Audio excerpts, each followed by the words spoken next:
Welcome to the Ad Navseam podcast, where classical gourmands everywhere can finally get their fill. Join us for a delectable discussion of Greco-Roman civilization stretching from the Minoans and Mycenaeans through the Renaissance and right down to the present. And now, ladies and gentlemen, here are your hosts, Dr. David Noe and Dr. Jeff Winkle. Welcome, listeners, to episode 82 of the Ad Navseam podcast. My name is Dr. Jeff Winkle, and I'm here. We're back in Vomitorium East. Vomitorium East. You got it, buddy. Vomitorium East. And I'm here, as always, with my good friend, Dr. David Noe. How you feeling today, Dave? I'm doing pretty well. I am eager to talk about classics. It soothes the soul. Yeah. I find that too. Yeah, it's sometimes a little bit hectic, when putting an episode together and getting us together. But when it comes down to the discussion, that's right. It all evens out. Schlepping all the bags and equipment from Vomitorium West to Vomitorium East. There's no picnic. We should start an internship program. We should. If you're out there listening and you enjoy carrying things around. If you'd like to work for no pay once a week, stop on by one of the vomitoria, and we'd be happy to take you on as an intern. Yeah, it's the introductory schlep program. That's correct. Right. Right. We can take you from no schlep to all schlep. To full schlep. We'll have you bringing things that have nothing to do with the podcast. Just carry around sacks of stuff. We'll provide you with the bags for carrying things. That's right. That's just how we are here at Ad Navseam. We're not going to leave our interns. We're not going to hang them out to dry. No, you don't have to provide your own bags. We got them right here. We've got multisaculi. That's right.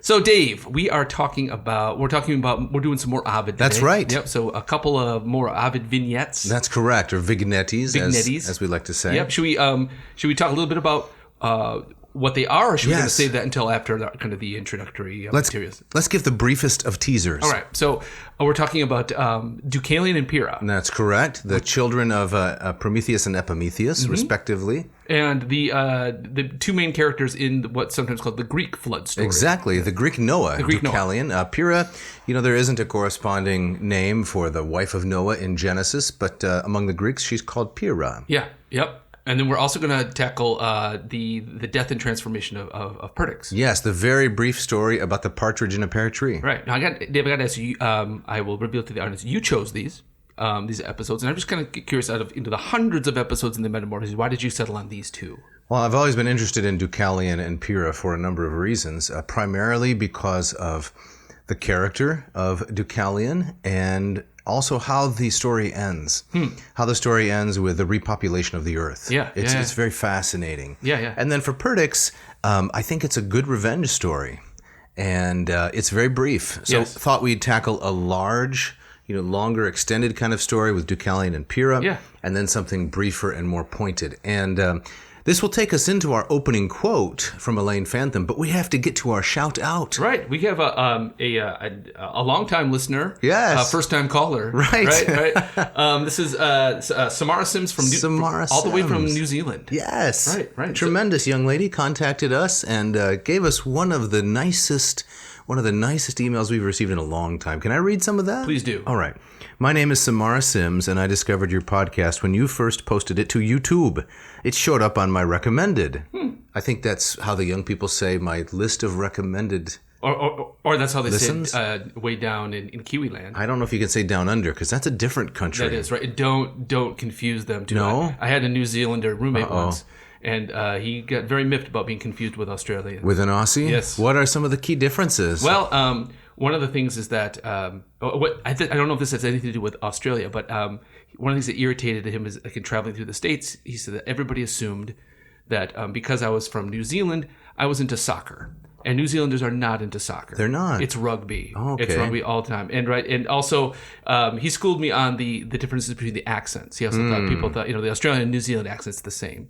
Clearly. But he said, no. And he gave me the word to settle in. So if you use the word better, and an Australian would say better. Better. And a New Zealander would say bidda.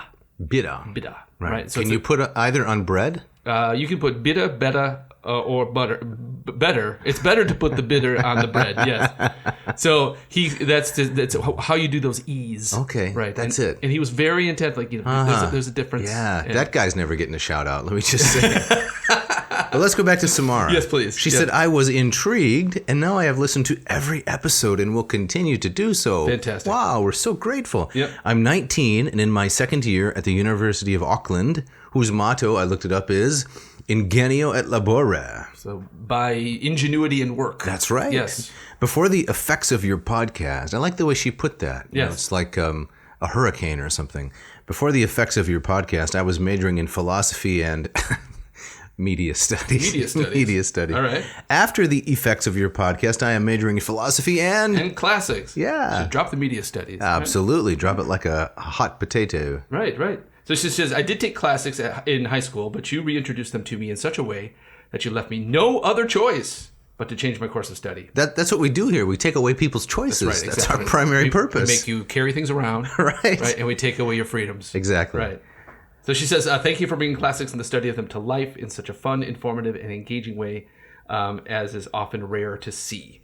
I love what you do and will always support and recommend your podcast. Wow. Man. So sweet. Thank you so much, Samara. Yeah, we really appreciate it. Thanking you henceforward. Now, there's a promise, right? Right. She has no idea what we're going to say next. No, but she's thinking already in advance. Yes. Yeah, that's fantastic. That's the way I pay my bills, right? Here's a check dated 6 months in advance. Paying you henceforward, Right. Samara Sim. So thank you so much, Samara, for listening and sending us this very sweet letter. And Dave, you have our opening quote, I believe. Yes, I do. And this is once again from the book by Elaine Fantham, Ovid's Metamorphoses. This is in the Oxford Approaches to Classical Literature, and I think the date of this is 2004. Okay. So we mentioned Elaine, I don't know, it was last time, a couple times ago? Do we call her Lainey? We called her Lainey we're not sure in if we honor can. of Seinfeld. She's a serious scholar, She Jeffrey. is. I know, so maybe Lainey is off the table. Maybe Lainey is off the table. All So right. she's talking about the opening lines of the Metamorphoses, in no oferta mus mutatas dicere formas, so on and so forth. And so this is on page 5 of the book, and she says, how would Roman connoisseurs of poetry and poetic criticism react to this? Namely to Ovid's ambitious boast that he's going to sing of bodies changed, to other forms I tell, you gods who have yourselves wrought every change, inspire my enterprise, and so forth. That's the Melville translation. She says, wouldn't they recall that Horace warned budding poets against beginning their epics too far back in time and narrating the Trojan War from the egg which hatched fair Helen? Isn't Ovid going over the top? So that's the question I want to start out with. Okay. Because I think that's so emblematic of Ovid's whole over approach. Sure. Well, can we go back to Horace for a second? Yes. What's the argument that Horace is making? Well, why not? Why not go back to Helen and the egg? What's the problem? I'm not real sure, but Horace was coming after the Neoteric poets, right? And the Neoteroi, like a term that Cicero phrased, fellows like Catullus were known for the labor limae, right? The hard work of constant revision. And they were following the Alexandrian sort of idea, Callimachus. The big book, bad book. Right? Yes, big book, big evil. Big evil, right. Bad book, right. Right. Big trouble, right? Yes. Like one of our interns, right? We start them out with a small bag. Yeah. Schlep a small bag around with maybe a few bottles of water. Right, like a sandwich bag. Exactly. Yeah. We don't give them, the giant plastic thing with the big tarpy straps, right off the... No, of course not. Right off the bat. You build to that. You build. So Right. big book, big evil, big problem. Yes. And so the Neoteric poets are following that Callimachian model, and I think Horace is kind of saying the same thing. Look, my fellow Roman poets, let's ease into this rivalry with the Romans. Right. That's my understanding. Can I use a pop rock metaphor? Can I stop you? Right. So I'm thinking this reminds me of kind of the shift that happens in the 1970s, where you have bands like Yes and Led Zeppelin and some of the more kind of prog rock guys who are kind of like 12-minute songs that are about Norse mythology, and then that kind of reaches a boiling point until about 1977. And what you have is breaking out is the punk rock movement is back to 3 chords and sometimes the truth. Okay. Right. So you maybe Horace is saying it's gotten too huge. It's gotten too over the top. So just strip it down to its basics. Yes. So maybe kind of a reaction almost. Yeah, exactly. Right. So we don't even need 4 chords. Let's just keep it to 3. 3. Right. G, C, and D. That's all you need. That's right. Right. Yeah. Okay. So I think that's maybe where it's partly going. But You know that old expression that this is maybe, I guess 15 years ago when people were saying, push the envelope. Yes. Right? And then the really sharp ones would say, there is no envelope. Oh, yes. Did you get tired of that? I get tired of those kind of phrases. I do too. It's all like think outside the box. There is no box. There is no box. Yeah. Very clever. Very clever. I'm pretty sure somewhere there's a box. That's right. So, and then maybe somewhere in the mix of that, somebody's saying, be the box. Oh, yeah. Yeah. So I think, with Ovid, is this over the top? That is not the question you ask Ovid. Everything is over the top. Right. Ovid has no sense of restraint in the way that he delivers his poetic beauty. And that's why he's so charming. Right. I would definitely agree with that. Do you think that maybe in some ways that he's taking his cue, certainly not from Horace, but from Virgil? Well, for Virgil being biting off a huge, Homeric chunk. Sure. They call it the anxiety of influence, right? That once someone has come out and done something amazing, you can't seek to compete with them on their own terms. Yeah. We've talked about this before, right? Once the genre has reached its fevered pitch, who can possibly top that? So if you still have something to say artistically, you have to find some space within that genre to do something a little bit different. Right.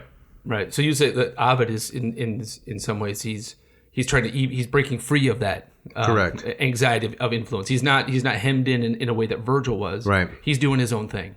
Right. And I think a very signal example of this, I think we mentioned it last time, is when he describes the fall of Troy. He compresses all of Book 2 of the Aeneid, the fall of Troy, into a single line. Right. And Troy fell, and with it Priam. Yeah. Right. right. Now, he says a lot more about Troy, but he does it from so many different angles. The story of this individual and that individual. Yeah. But if you're talking about the fall itself, a single line. So that's how Ovid deals with Virgil, the elephant in the room. Who can compete with that? Yeah. It's just too overwhelming. Maybe you can come up with another kind of pop rock reference here. Who is someone, maybe Elvis or someone else, who so owns a particular aspect of pop music that no one would attempt to do the same kind of thing? Yeah, no, I think right. So I think like a band. In a band I don't even particularly like. I should mention Led Zeppelin. Right. I think that's one of those bands where I think this idea you can't outdo them. You can only kind of pay homage to some degree. There's this it's a Michigan band. Have you heard of Greta Van Fleet? I have. They're from Flint. Right. Again, a lot of people are very excited about this band, but in every review, it's always mentioned that it's a bit derivative of they're trying to do Led Zeppelin. Right. And so how do you thread that needle between kind of trying to do something new, but also kind of standing on these foundations that came before you. Right. Right. So Ovid has accomplished that. Yeah. Right? Because he invites comparison to Virgil, but primarily because he's Roman, they're writing in the same meter, and they're near contemporaries. Right. But to my knowledge, as I interpret it, those are about the only similarities. Yeah. In every other way, Ovid's doing something quite different. Exactly. And I would bring up, we talked about this in our last episode about, with Ovid, you never know if he's on the level, right? You don't ever know if he's joking. And with Virgil, when I read the Aeneid, I don't see, maybe is he, got his tongue in his cheek? No, there's hardly any humor in Virgil. No, but very few light moments. So, listener, if you haven't listened to the episode we talked about Pythagoras, right? That bit about at the end where Ovid possibly is kind of pulling out the rug from everything that just came by, that came out in the hundreds of lines before that. You don't find that in Virgil. No. And so, one of the things that I think that makes Ovid endlessly fascinating, but also maddening at the same time. Sure. Yeah. Absolutely. All right, Jeff, so as we start to look at Deucalion and Pyrrha in particular, what's the setting and the background for the flood itself? Where did it come from? Well, it comes from the anger of Zeus. And so the setup is that Zeus is... Well, we had an episode before where Zeus comes down in human form, yes. right? And he comes down with Mercury or Hermes. Right, Hermes. Yeah, to test humanity, right? To see if there's any moral people left. And that one ended with a flood as well. That's right. Yes, that's right. And that was the Bacchus and Philemon episode exactly where we compared it to Acts. Yes. So we have a similar kind of setup here where Zeus comes down to find out if humanity is as wicked as he's heard. Yeah, you hear these rumors, they get passed around. Right. And so he comes down and he's hosted by one Lycaon. Yes, whose name is very similar to the Greek word for wolf. Right. What do you make of that?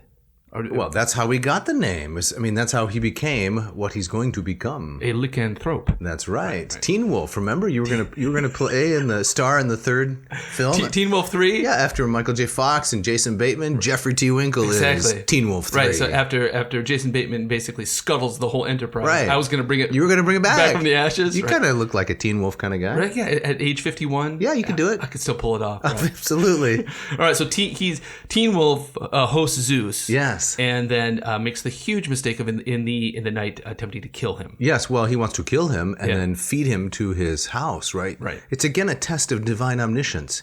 If they really know everything, they should be able to interrupt my wicked plan. Right. I wonder, why don't they try something more simple? Right. So could he tell if I switched Diet Coke with Crystal Pepsi? Exactly. Right. What's the secret ingredient in these muffins? Is it allspice or is it cinnamon? Right. There's a test. Exactly. Who even knows what allspice is?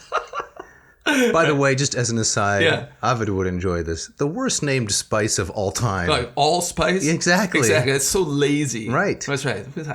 I noticed some cumin here. Yeah. Right, so maybe a little bit of thyme. Thyme. But, fennel. Oh, forget it. It's allspice. It's all of them. I splashed some of that on this morning as I left the bathroom to, bring some good aroma. Right. Oh, sorry. That's That's Old Spice. That's Old Spice. Oh, yes, exactly right. Maybe a sponsorship. Yeah, there we go. All right. But to get back to the story here, why do they always have to kind of amp it up to 11 every time? Yes, with the the cutting and the cannibalism. I don't know. You'd think there would be simpler ways to figure it out, like a game of Uno, maybe. Right. Wordle. Yeah, Wordle. There you go. Have you done any Wordling? I'm over it. Yeah. I'm past of it. I'm outside that box. I am almost past of it too. I've pushed that envelope as far as I want to. But I suppose if you're going to tell a story that's going to illustrate the full depravity of man, it's eating one another. Right. And so that's your guy in the story is going to do that. Yeah. So what happens then? So Zeus says, "Hey, I'm going to just destroy this whole house and wipe out all these human beings." Right, which seems a little bit overreactive too. Well, it's an example of one. Has anyone tried to kill you in the night and eat you? Not that I'm aware of. Okay, right. So you might have a pretty strong reaction. Right, exactly. It's certainly possible. So our friend Lycaon is transformed into a wolf. Yes. That's an episode on its own. Right. And Zeus brings the water on the world to swamp it. Yes. And then very much like the Noah account, one couple or one person is singled out to survive this particular thing. Yeah, let me read a little bit of Genesis 6 here. Okay. The Lord saw, this is Genesis 6 from the ESV, English Standard Version, the Lord saw that the wickedness of man was great in the earth, and that every intention of the thoughts of his heart was only evil continually. That's a very emphatic statement. Yes. It's universal in every respect. The Lord regretted that he had made man on the earth, and it grieved him to his heart. So the Lord said, I will blot out man whom I have created from the face of the land, men and animals and creeping things and birds of the heavens, for I am sorry that I have made them. But Noah found favor in the eyes of the Lord. Right.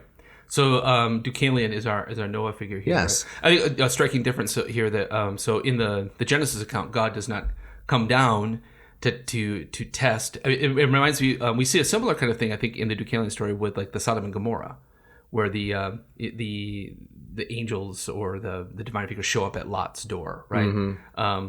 So we do. I think we'd see an overlap there, but in the Genesis account, God knows the hearts of That's a good point. And another singular difference is that in the Greek account, it doesn't really say that Deucalion was spared because he was moral. Right. It's completely off the table. Yeah. Is there any kind of consideration at all? It's like why Deucalion? No, I don't think so. Now later in the story, as we're going to read some of the Latin and then some of the English from Ambrose and Lombardo, yep. Deucalion and Pyrrha are presented as righteous insofar as how they behave after the flood. Right. They do worship Apollo and they go through the rituals and so forth. But I don't think it's mentioned that that's the reason for their rescue from the drink. Yeah. So can I read a little bit of the Latin there? Please. As this part of the story gets started, and then you can... I'll offer a translation. All right. Yep. So we have, this is book 1 of the Metamorphoses, line 313. Se parat a unios oitais focis abarvis, Terra feraxtum terra fuit sed tempor in illo, pars maris et latus subitardrum campus aquardrum, monzibi verticabus petit arduus astra duobus, nomine Parnassa superantque cacumina nubes, hic ubi Deucalion nam caetera texerat aequor, cum consortatori parva rata vectus ad haesit, quod ricidasnim facet numina montis adordrant, and the last line here, fa tidicam quatemim quae temin quae tunc or dracla tenebat. All right. So that's the first mention we have there of Deucalion. I tried to slow down so people could hear it. Yes, excellent. And I'm going to read from Stanley Lombardo's translation, which goes like this. Phocus is a land that separates Boeotia from Oetia, a fertile land while it was still land. But now it was part of the sea, a great plain of floodwater. There is a steep mountain there with twin peaks stretching up through the clouds to the high stars. Its name is Parnassus. When Deucalion and his wife landed here in their little skiff, water covered everything else. They first paid a visit to the Corician nymphs, the mountain gods, and Themis, who was the oracle then. So like the Noah account and other Mesopotamian accounts, which we must cover in another episode, the boat here, not an ark, but a little skiff, comes to rest at a mountain. And not just any mountain, but probably second in place to Mount Olympus. Yes. Parnassus, the home of the Oracle of Delphi. That's right. And in Greek accounts, the center of the world. Right. Yeah. Are you ready to eat some crow? I am, please. So me too. And we dealt with this in a previous episode. I don't remember which one. We talked about the origin of the phrase, eat crow. Yeah. It was an Indian man and an Englishman who were trapped in some pit they had fallen into, based on a historical account. And apparently the Indian man was willing to save his own life, by eating crow, and the Englishman was not interested in doing so. So you ready to eat some crow? Yeah, let's eat it. Right. Yeah. We just spent a little bit of time saying, to our knowledge, here's our self-mocking voice, Deucalion was not any more holy than the others. Yes. So listener, look, this is where you learn that it pays to read ahead. So let me quote from the Ambrose translation. Picking up right where you stopped. No person was better than he, that's Deucalion, nor more a lover of the just was any man, nor any woman more reverent than she towards the gods. How does that crow taste for us? Oh man, that's bitter. As Jupiter sees the world flooded with watery swamps, and just one man from so many thousands survive, and just one woman from so many thousands survive, and innocent both, worshippers of deity both, he scatters the clouds, and with stormy clouds by Aquilo's wind dispelled, he shows the sky to the earth, the firmament to the earth. So there we have it. So yes. he is rescued. He is rescued, and Pyrrha is also rescued because of their high moral quality. That's right. Specifically, They reverence the gods and they worship the gods. So let this be a lesson to you, listener. Next time, read ahead. Yes, exactly. Okay. Are we done with the crow? I guess so. Can we move on? Yeah, some humble pie. So I a couple notes here. So I like this idea that the world is starting over at Parnassus, and which makes sense. You started over kind of at the center of things. Mm-hmm. So there's that famous account where Zeus wants to know where the center of the world is, so he sends two eagles flying towards each other, one from the far east end of things, and one from the far west, and they come to meet over Parnassus. So we have that, but then also this idea of, I think that's something that ties all the flood stories together is that, when I taught this in myth class, I've had students ask, well, why a flood? Why not a volcano or a meteor or something like that? And I think part of what's going on here is that this notion of water as being kind of primeval. It's the beginning of things, right? So even at the beginning of Genesis, we hear that the Spirit is hovering over the water. The water is there. Yes, and the Spirit separates the waters from the dry land. From the dry land, right? But there's something about water as being primal. Correct. Right? And also extraordinarily dangerous and destructive, right? Exactly. Throughout the Old Testament and even in parts of the New, water is the enemy. The Lord in the Psalms, he holds the floodwaters back so they don't sweep over our heads. Yes. It's a common ancient Near Eastern motif. Absolutely. A Jungian might say that the water represents... You're going to bring him in? Just briefly, please. All right. I'm a big Carl fan. A Jungian might say that the water represents the amniotic fluid that we're all born in. Is that what he really says? Well, I think that's a Jungian. And we're trying to escape from that. It's dangerous. Well, or at least we recognize it inherently as something to do with our beginnings. We all begin in water, so to speak. Right. So interesting. Yeah, take it or leave it. I find it interesting. I'll mostly leave it. Okay. Yeah. So when I crack an egg, and as I often do to make an omelet. Yes. Right, isn't that what Lenin said? Yeah, V.I. Lenin. To make an omelet, you have to crack a lot of eggs. You got to crack a lot of eggs, yes. Right? It's a violent thing to say, but when I make myself an omelet in the morning and that that amniotic stuff comes out of there into the pan, I don't really have any Jungian feelings there. Well, that's just because you've suppressed them. You need a trained analyst to kind of draw them out, right? So, well, the yoke's on him. Let me tell you. All right, let's move forward. Yes, let's do that. So what's next in the story here? Well, next we're going to have some nice conversation between Deucalion and Pyrrha. Now, what is their genealogy? Well, if I'm not mistaken, they are first cousins. Yes. Because Deucalion is the son of Prometheus, one of the Titans, whose name means forethought, and Pyrrha is the daughter of Prometheus's brother, Epimetheus, whose name means afterthought. Afterthought. Right. How'd you like that for a name? Oh man, and he does not survive well in the mythology. He's the one who takes Pandora because basically his response is like, "Oh, okay, sounds good." Yeah. Where do I bring this? Right. So you go to Epimetheus's house, right, and he's serving you a meal, and this Coca-Cola is flat. Who's responsible for this?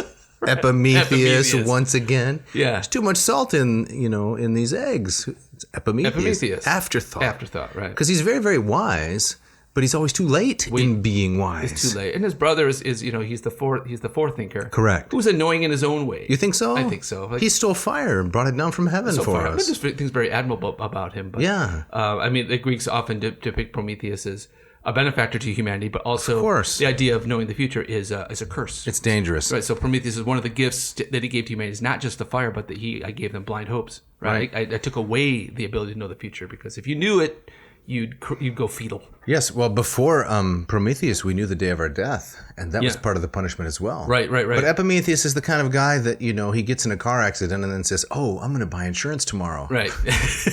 Right. Too late, man. So that is Pyrrha's father. Yes. Right. And so they are first cousins. Yeah. And that explains the little part of the Latin I'm going to read here, and then we're going to get some of the translation. When the world returned to its proper form, and yet there were no inhabitants, right? So this begins at line 348 of Book 1. Reditus orbis erat quem postquem vidit inanem, et de sola tas agaralta silentia terras. There, I got it.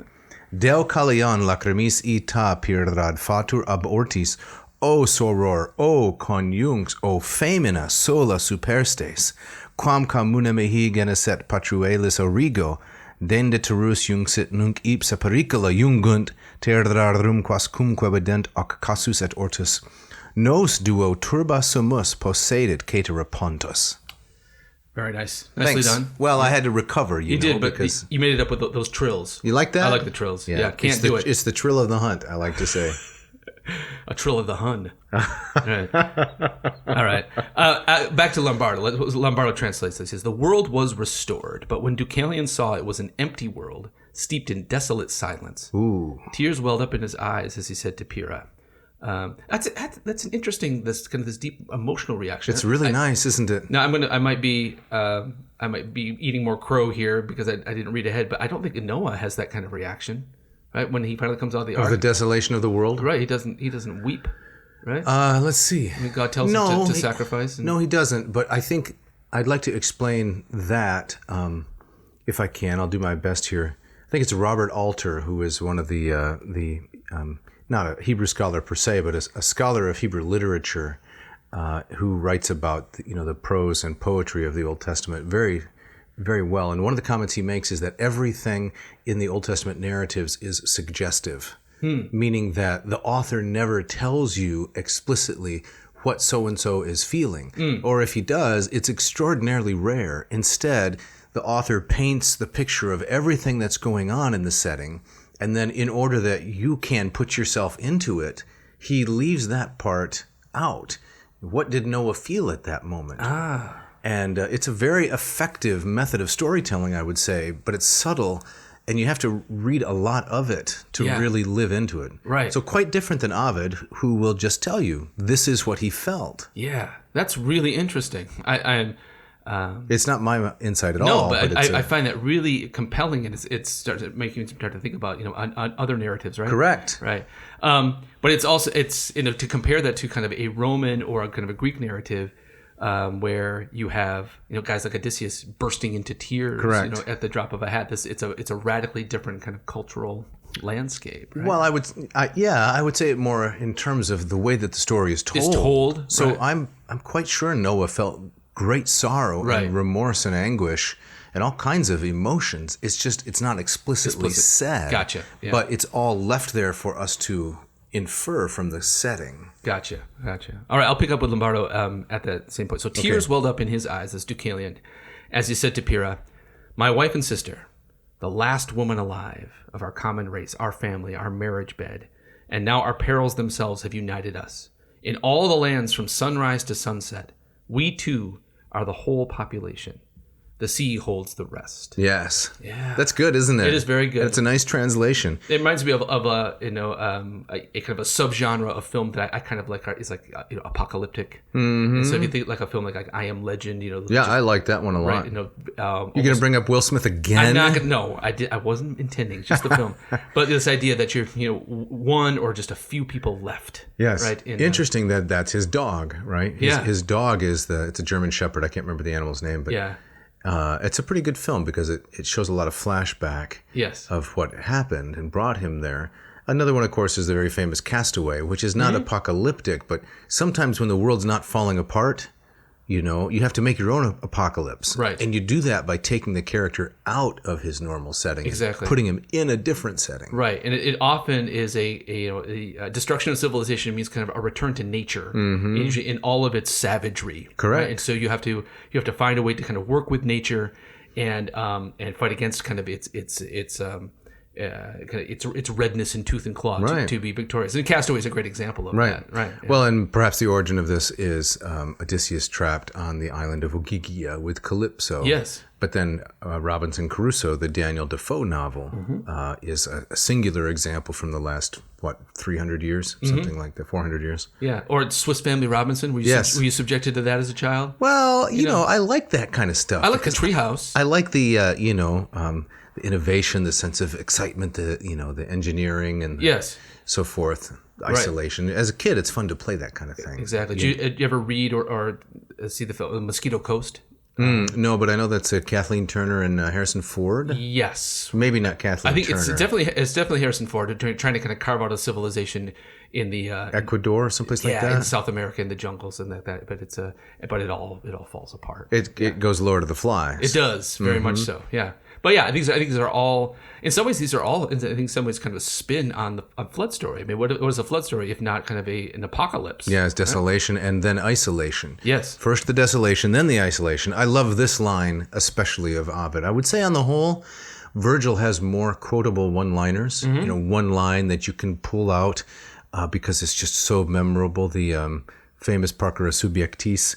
But here we have nos duo turba sumus possedit caetera pontus. We too, nos duo, we're the crowd. That's it. Exactly. We're the only ones left. We're the whole thing, right? So no more queuing up at Disneyland, no more queuing up at the theater. Everywhere you go, you're it. You're it. Yeah. Yeah. The sea, the pontus, grips everything else. Right. So they are a couple of Robinson Crusoes. Crusoes, right? I mean, I picture them here as kind of in Parnassus is kind of an island here, and they look around and there's nothing. There's nothing. Yes. Right. Yeah. So what are they going to do? What's going to come next? How is the world going to be repopulated, and how is civilization going to be restored? We're going to have to get to that after the break.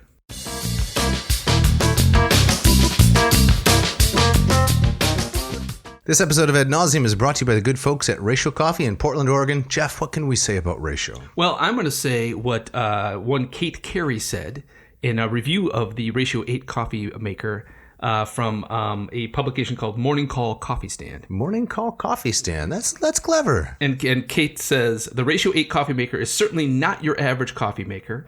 Unlike other coffee makers, this particular product delivers the ultimate luxurious experience. Ooh, I like it already. Firstly, it has an impressive design, which is no news to us. We've talked a lot about the beautiful nature of these machines.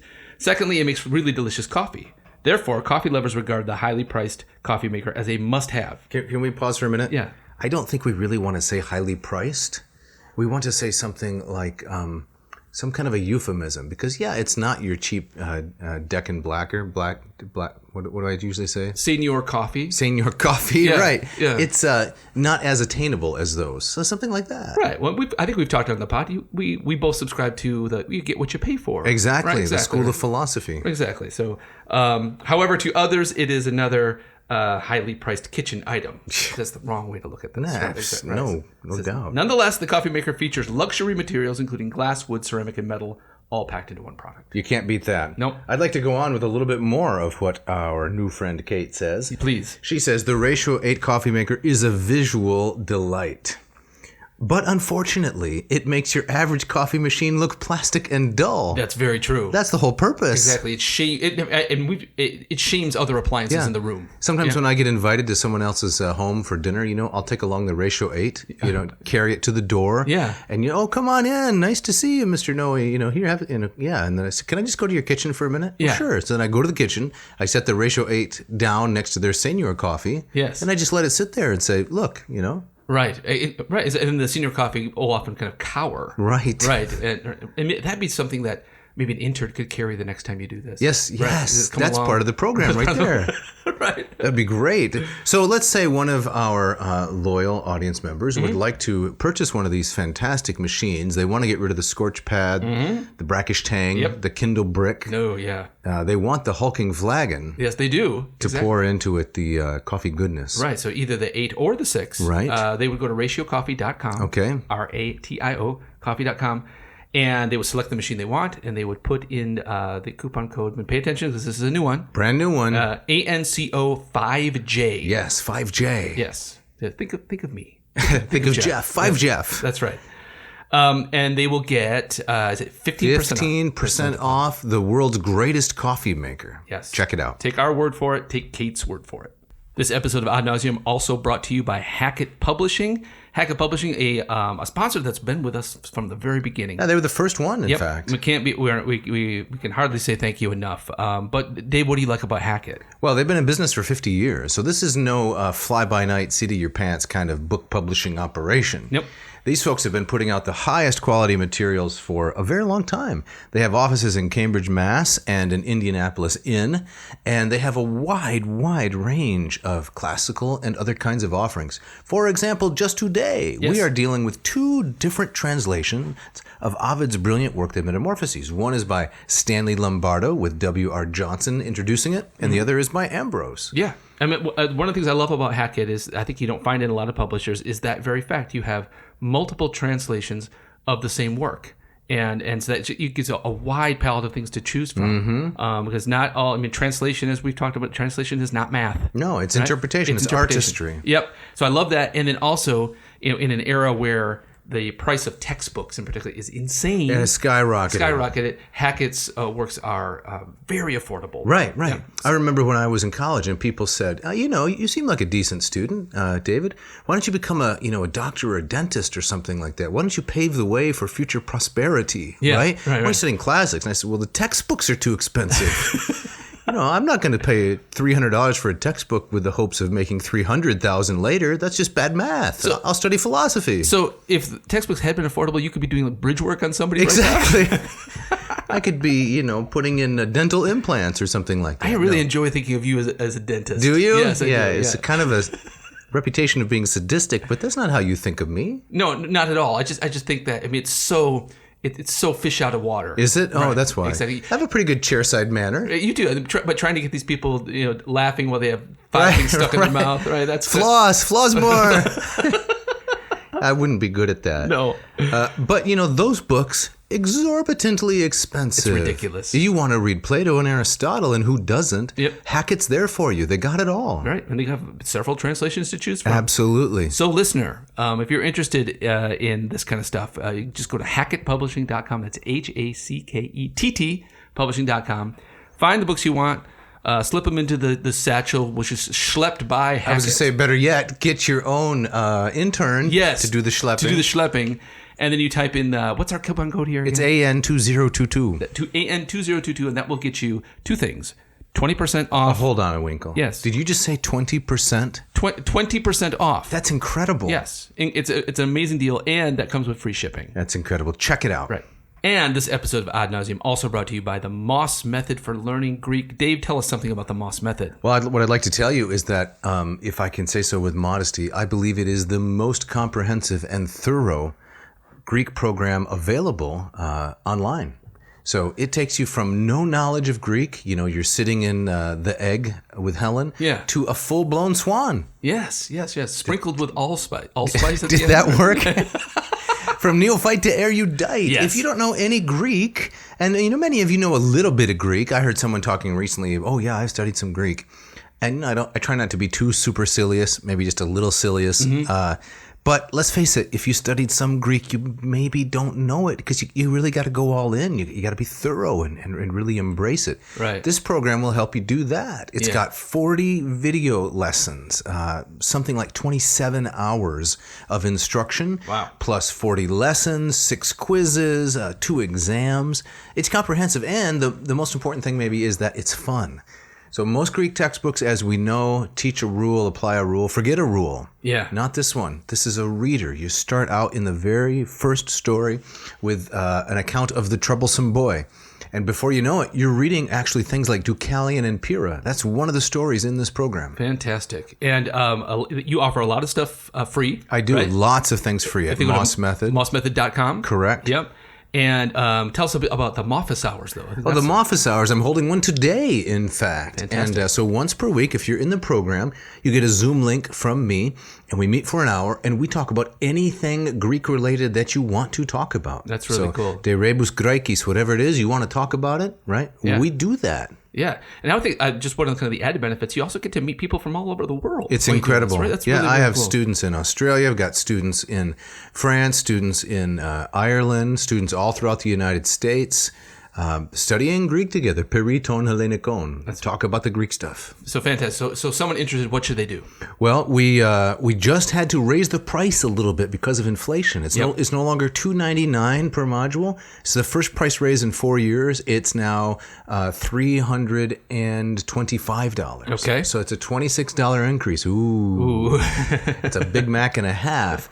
But we're not going to raise the price until June 1. Okay. So you've got almost 5 weeks to score yourself a good deal before the price has to go up just a tiny little bit. So go to mossmethod.com and check out what we have to offer.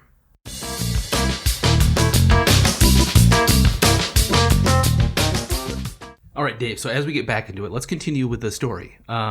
And let's do this by you reading some more Latin. Okay, I'd love to. So this is book 1 again, line, 367? Dix erat et flebant placavit caelesta precardri, numen et auxilium per sacras quaere resortes, nullum arrest adeunt pariter cafesidas undas, ut non dum liquidas sic iam vada nota secontes.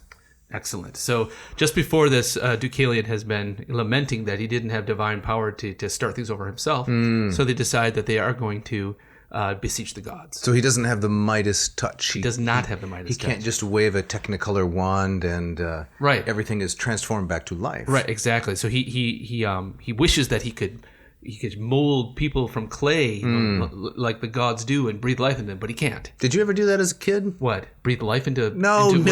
Mold things with clay. Of course. What were your childlike, crafts and hobbies? Did they include making mannequins or little figurines? Yes, little mannequins and figurines. And what I really wanted to do, but the technology was not there. I wanted to make like little animations of them, which something your son does. He does it very, very well. And and so I kind of live vicariously through that. But right. I loved making little clay figures and imagining the stop action things they would do. I could make with them. Right.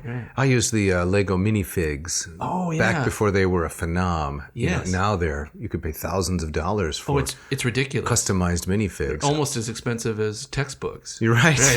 Yeah. No, the Lego I had was just, you brought it in a box and it was just Lego. Exactly. Right? There was no fancy Hogwarts. No. I had some of the early space ones, which had I kept them pristine and intact, they'd be worth, retired by now. They would be worth a lot of money. Right. I played with them until the logos wore off from their little plasticky chests because it was so much fun. It was. It's a great toy, and there are not many great toys. Wait, are we plugging Lego now? Do we have a sponsor? Okay, we're fishing for a new sponsor. No. But what I was going to say is, I think this desire to have a sense of control and create your own world, right, which we see from Deucalion here. This is kind of a universal childhood imaginative experience, isn't it? Absolutely, and I think it's that's the idea that humans are like the gods, right? They're that Greek point of view is that they're maybe just a little bit below the gods, and then it comes out in this desire to create, but without that kind of that flash of power that you need to do that. Deucalion doesn't have it. So what happens instead? All right, so let me give the translation from Lombardo once again of the lines Dave just read. He spoke and wept. Their best recourse was to implore the divine, to beg for help through sacred prophecy. So they went side by side to the stream of Cephissus, which, though not yet clear, flowed in its old banks. So they're gonna ask for help from the gods, and as it often does in Greek tales, it comes to an oracle. Right. Now, at this point, students have often asked me, how come there is an oracle of Apollo? How can there be a shrine there? Wasn't everything just swamped and destroyed? How convenient that there's a shrine, right? Well, let's just... And again, I think that's really to be kind of wooden in one's reading of literature. Yeah. It's to ask a question that the poet's not interested in at all. Exactly right. If you need a shrine there, there's a shrine there, right? Exactly. It's like the question I often get is, why didn't Achilles just wear heavier boots? Yes. Right? If he knew that his heel was going to be pierced, just wear heavier. It's really not a good question. It's not a good question. Or the way I try to phrase it a little bit more gently is I think it's a question that the poet doesn't want you to ask, or it's beside the point. Yeah, you and your gentle phrasing. Yeah. Typically, when people ask me questions like that, I say, am I a cobbler? I don't know. I'm not a cobbler. I'm paid to teach literature, not boots. So you're on your own. I'm trying to make the point here. Yeah. It's not relevant to the author. Exactly right. It shouldn't be relevant to us. Okay, gotcha. All right, okay, yeah. So you just bring the hammer down a little bit more heavily than I do. You know me. Right, yeah. So they pray. And they ask for help. They ask for a message, and they call upon Themis, the oracular deity. Right. They ask them, how can our race be restored? Bring aid, this is Lombardo, O most mild one, to a world overwhelmed. And the goddess gives this response. You want to read those couple of lines there? Yes, can I? This is from Ambrose, just to shake it up a little bit. Yeah. The goddess is moved and gave her prophetic response. From the temple, go and cover your head and loosen the binding of your clothes and toss behind your backs your great mother's bones.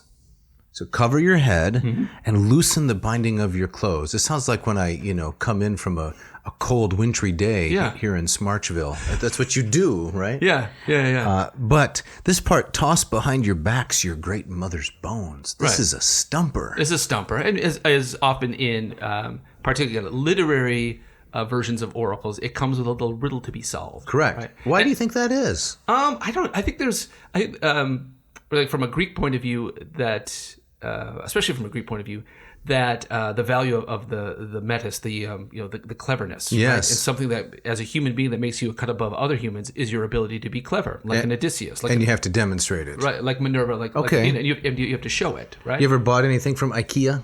Yes, I have. You and Mrs. Winkle? Yes, we have. And how does it go when you schlep it home, or have your intern schlep it home? To Shea Winkle. Right. And what's the first thing? Well, then you open up the instructions where there are no words. Correct. And just little twisty motions of arrows. You open up the instructions, yes, right? So before you can enjoy sitting in your settee, right, or putting your feet on your ottoman, you have to solve the riddle of the instructions. Right, it's the same kind of thing here with the oracle. Yeah. How are we going to repopulate the earth? Well, here's your, instructions in 5 languages, none of which make any sense, especially the English. For your easy chair named Carl. Correct. Right, exactly. What? All the IKEA stuff has names. I didn't know that. Carl and Sven. Really? Yeah, exactly. The items are named? They're named. They all have kind of these Norse names. That's bizarre. It's very strange. I didn't know that. Oh, yeah. So IKEA is trying to repopulate the furniture world. Exactly right. right. But the idea is, again, the riddle, the instructions. Yes. Right? Yep. So what do you usually do? I typically throw the instructions away. You do? And then Mrs. Noe later digs them out of the trash so we can complete the project. If I throw them away, it is in a fit of rage. Yes. Right? Because I can't figure out, which way I'm supposed to, turn this little Allen wrench. Yes. Which is made for just this one. Right. This one piece. A tab into C slot. Right. What in the world is going on? Right. So Deucalion and Pyrrha, they have a similar problem to solve.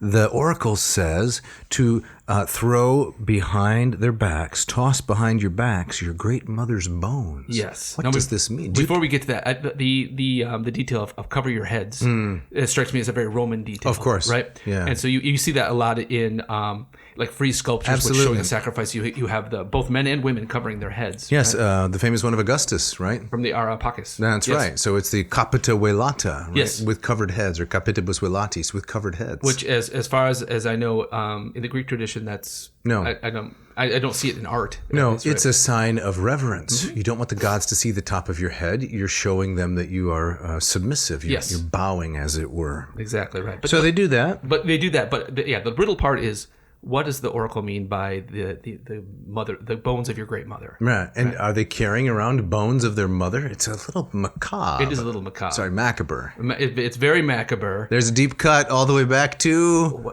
episode 1. Oh my gosh, really? Yeah, I think so. Man, your memory is impressive. Oh, thank you. Right.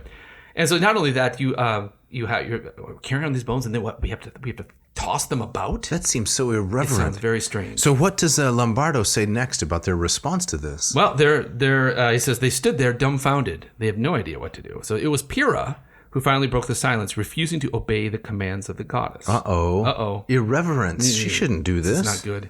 She prays for pardon with trembling lips, but trembles all over at the thought of offending her mother's shades by tossing her bones. So I think her instinct is reflective of her moral character. You're right. It sounds to her like this is something you would never do. Yes, but remember, she's the daughter of Epimetheus, so she's not the brightest.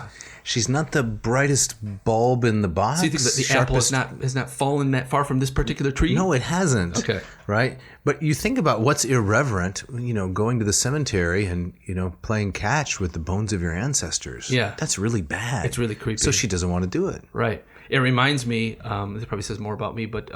no doubt.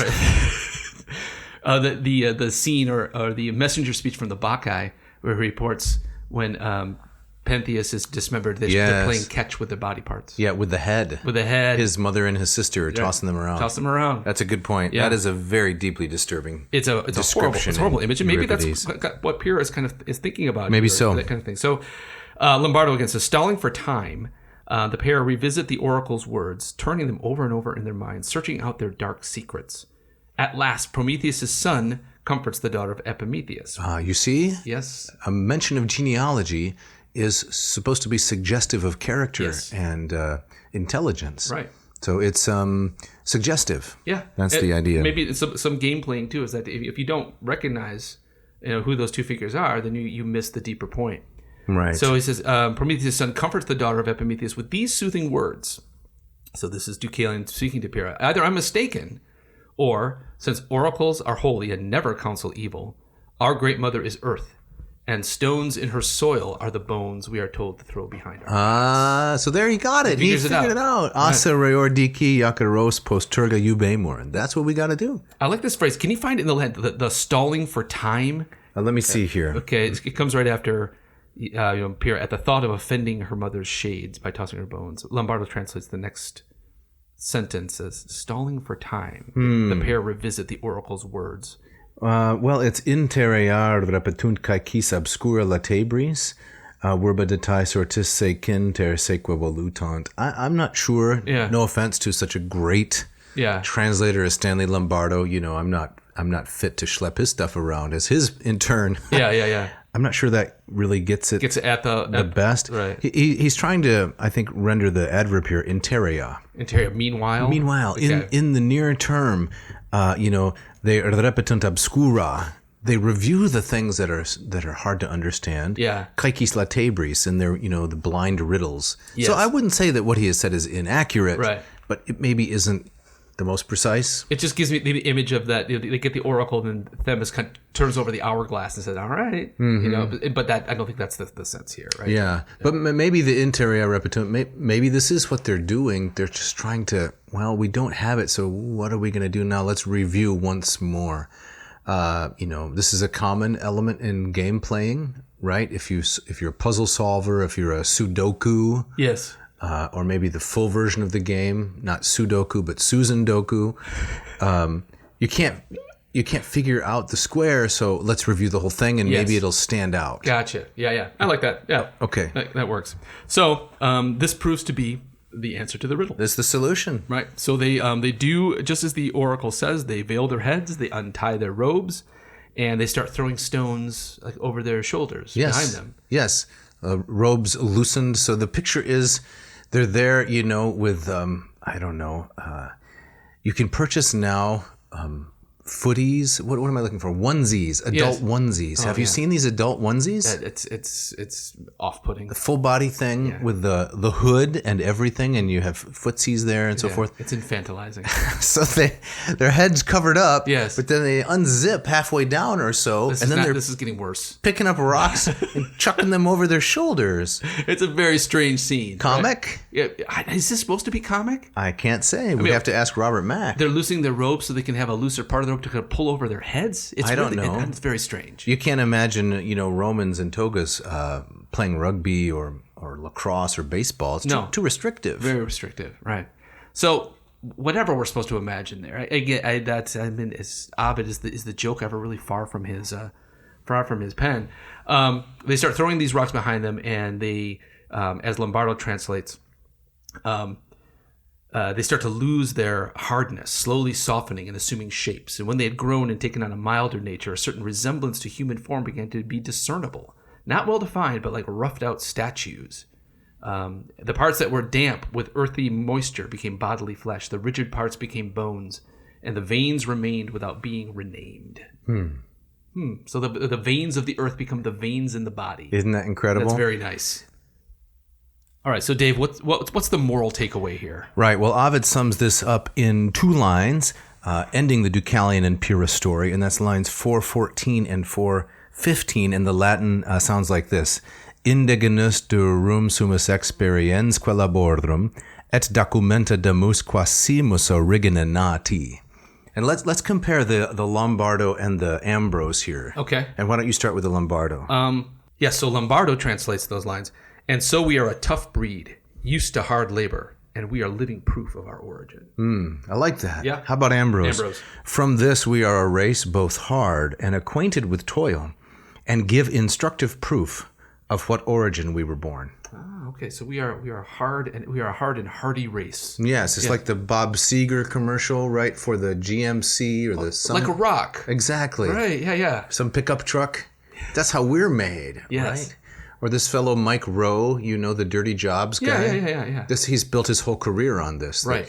People are naturally supposed to be hardworking, and they're supposed to have, sweat on their collar and grime in their eyeballs. They're supposed to be like this. Yes. So, and I think it's also it invites us to compare to in this passage Deucalion's wish that he could make humans out of clay, and it's almost like God said, no, not clay, rock. Interesting. Right. And then in the lines that follow, we hear that after this happens, then the rest of the world kind of springs up kind of sui generis on its own. Nice. Around them. And so it again separates that human beings are, yes, we're from the earth, but we're also distinct from the rest of creation, which I think can broadly overlaps with a kind of a Genesis account that human beings are the pinnacle. Definitely. Of creation, right? And this is yet another theodicy, though, right? This is one more theodicy in Ovid, of which there are many.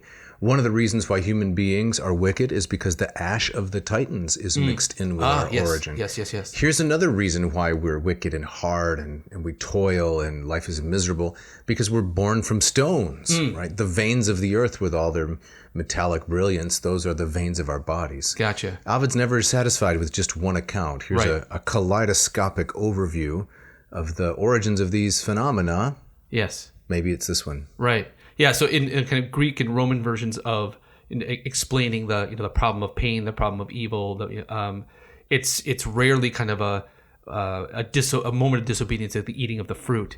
It's kind of a gradual type of things. There's kind of this falling away. So I like the idea of the ash of the Titans being kind of mixed in with our bones. It's like we inherit the sins of our fathers and we kind of carry them forward. And so it's kind of a slower kind of degradation and falling away from the gods. Yeah. Very well said. Now, to connect this once again to pop music. Yes, please. I learned from you a couple of years ago, maybe 3, 4, 5 years ago, that the Rolling Stones hit Gimme Shelter. Yes. Which is actually quite a good song. It's my favorite Rolling Stones song. I would say lyrically, and I'm not a Stones fan. Gimme Shelter.